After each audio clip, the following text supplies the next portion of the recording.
Summer వచ్చింది, ఎండలు పెరుగుతున్నాయి ఆల్రెడీ మనకి. బాడీలో హీట్ ఎస్పెషల్లీ ఉమెన్‌కి ఇలా హాట్ ఫ్లాషెస్ వస్తుంది, మైగ్రేన్ ఇవన్నీ. ఎందుకంటే బ్రీత్ సరిగా అందక మైగ్రేన్, హాట్ ఫ్లాషెస్ ఇలాంటివి మనం చాలా కామన్‌గా ఎక్స్‌పీరియన్స్ చేస్తూ ఉంటాము.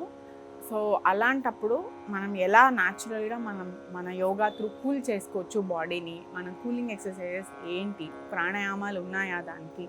అంటే ఖచ్చితంగా మనకు దానికి సొల్యూషన్స్ ఉన్నాయి. సో అవి ఎలా మన బాడీని కూల్గా ఎలా మనం న్యాచురల్గా బ్రెత్ త్రూ ఉంచుకోవచ్చు అనేది చూద్దాము. అఫ్కోర్స్ మనం చేయాల్సిన కుండలో నీళ్ళు అండ్ ఫ్రిడ్జ్లో నీళ్ళు తాగకుండా, ఎక్కువ ఐస్ కాకుండా కుండలో నీళ్ళు అండ్ మజ్జిగలు వీటితో పాటుగా మన బాడీలో న్యూట్రిషన్ ఫుడ్ కూడా light weight food and fruits ఎక్కువ ఇంక్లూడ్ చేసుకుంటూ హైడ్రేటింగ్గా చేసుకుంటూ ఎక్కువ water intake or water intake అంటే వాటరీ ఫుడ్స్ ఉన్న ఇంటేక్ తీసుకుంటూ చేసుకుంటే మనకు చాలా మంచిది. ఆ డయట్తో పాటుగా బ్రీతింగ్లో అండ్ ఆసనాల్లో మనం ఏమైనా చేయొచ్చా అనేది ఇప్పుడు చూద్దాం మనము. శీతలి ప్రాణాయామ అనేది చాలా హైలీ ఎఫెక్టివ్ అన్నమాట. మనకి దాంట్లో ఏంటంటే కంప్లీట్ రిలాక్స్డ్గా తీసుకొని ఇన్హేల్ చేస్తూ ఇలా టంగ్ ఉంది కదా, టంగ్ని మనం ఫోల్డ్ చేస్తాము.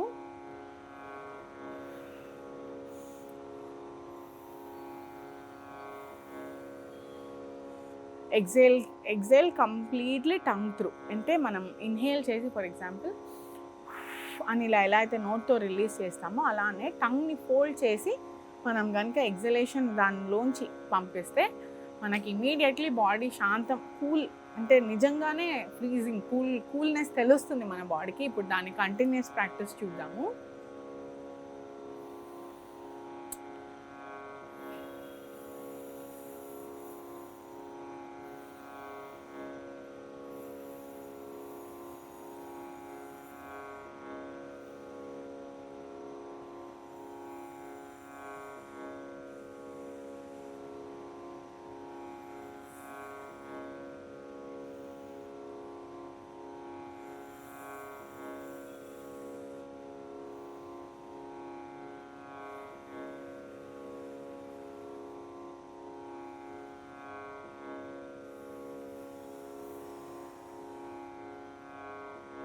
ఇలా స్లోగా రిలీజ్ చేస్తూ ఉంటే మనకి చాలా ఖచ్చితంగా ఇమ్మీడియట్లీ బాడీ కూల్ అయినట్టు, ఎస్పెషల్లీ హాట్ ఫ్లాషెస్ వస్తున్నా లేకపోతే ఎగ్జాషన్కి హెడేక్ వస్తున్నా సరే ఇది చేసుకుంటే మన సిస్టమ్ అంతా కూల్ అయినట్టు మనం చూస్తాం ఖచ్చితంగా.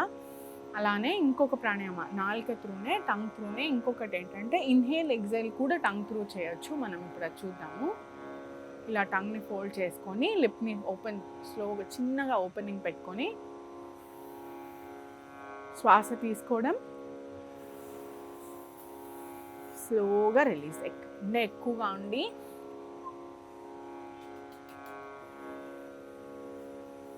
స్లోగా ఇన్హేల్. అంటే న్యాచురల్గా మన టంగ్ పైన ఉండే సలైవా ఏదైతే ఉందో అది మన గాలిని కూల్ చేస్తుంది అనమాట. సో మన న్యాచురల్ లిక్విడే మన ఎయిర్, లోపల ఎయిర్ని కూల్ చేయడంతో నర్వస్ సిస్టమ్కి కూడా చాలా కూలింగ్ ఎఫెక్ట్ తెలుస్తుంది. ఇప్పుడు చూద్దాం మళ్ళీ.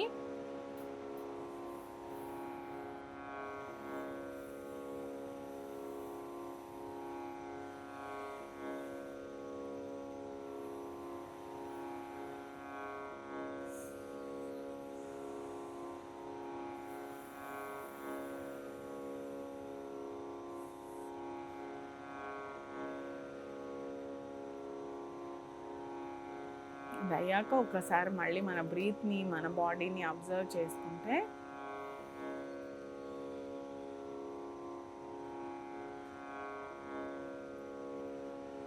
ఎంత వేడిగా ఉన్నా సరే ఆటోమేటిక్గా మీరు లోపల చల్ల నీళ్ళు తాగినంత ప్రశాంతత లోపల మీరు ఖచ్చితంగా ఫీల్ అవ్వగలుగుతారు.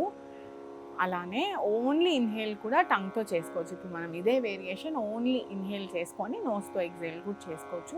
బట్ హైలీ ఎఫెక్టివ్లీ ఆ టూ మనం ఫస్ట్ చూసిన రెండు చాలా ఎఫెక్టివ్. ఇన్హేల్ చేసి టంగ్తో ఎగ్జేల్ చేసుకోవడం, ఇన్హేల్ టంగ్ త్రూ చేసుకొని ఎగ్జేల్ టంగ్ త్రూ చేయడం చేస్తే ప్రాణాయామం మనకి సమ్మర్లో ఎస్పెషల్లీ చాలా యూజ్ అవుతుంది. దాంతో పాటుగా భ్రామరి ప్రాణాయామ కూడా చాలా మంచిది కూలింగ్కి. ఇన్హేల్ చేసి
సో అలా ప్రాణాయామ, భ్రామరి ప్రాణాయామ కూడా చేశాక మన అటెన్షన్ కంప్లీట్గా ఫోర్ హెడ్ పైన or top of the head దగ్గర, తల దగ్గర పెట్టుకొని అటెన్షన్ని 1 నిమిషం ప్రాణాయామం అవ్వంగానే ఐస్ ఓపెన్ చేయడం కాకుండా 1 నిమిషం దాన్ని బ్రీత్ని కంప్లీట్గా మనం రిలాక్స్ అయ్యి దెన్ ఐస్ ఓపెన్ చేసుకోవడం చాలా మంచిది. ఈవెన్ నాడి శోధన అయినా కూడా అంతే.